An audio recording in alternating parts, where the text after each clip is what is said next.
Hi everyone, and welcome to today's video. And what I wanted to really discuss today is about being impartial, and is there a way to really do it? Because as human beings, we tend to have opinions. We tend to think, this way is right and this way is wrong, and we get fixed so tightly bound by certain opinions that it's almost like our mind takes over, and we can't. It's so hard to detach from it.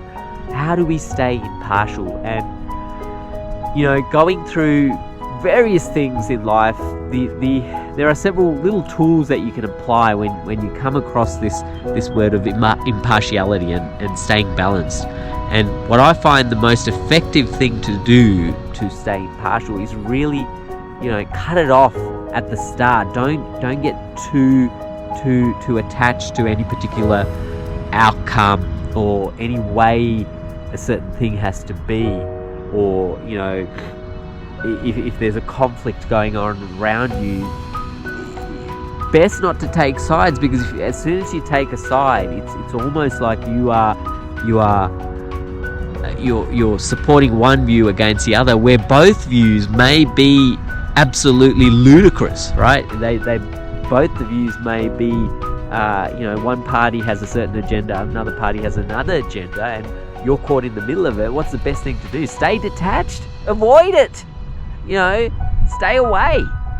But it's hard to do that in society, right? It's hard to do that in the workplace, in the family environment, when there's your friends and there's your other friends and they're having a bit of a, whatever.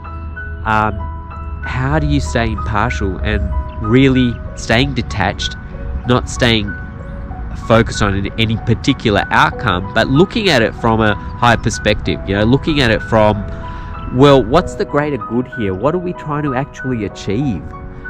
Look at it from a much higher perspective than the people who are involved in it are, and then you may be able to guide them into a solution that neither of these parties have thought of, or you might come to a solution for a particular outcome for a project that even you thought you didn't think about it, because someone else came up with it and you're not attached to that particular outcome that you originally had, and it's like it's the most wonderful solution in the world. So being impartial requires you to get out of your fixedness, that ickiness of, this is the only way it has to be, and really putting yourself at the guidance of the universe, if you want to call it, or the guidance of the forces that be, again, without getting attached to that either, because in the end there is a destination you're going to, and that destination may require you to change vehicles,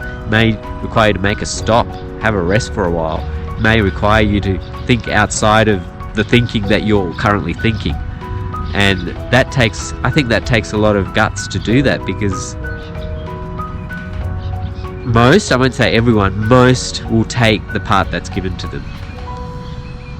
For you to be impartial, you've got to stay open to all parts and go, well,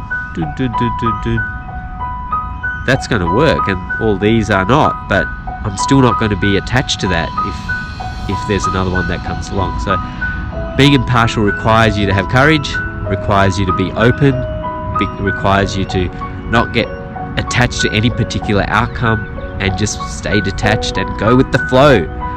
So I don't know if I've really answered the question of how do you be impartial, but I've given us some tools that you can apply in your daily life. If you like this video, please give us a like and subscribe to the channel, and I will catch you on the next video.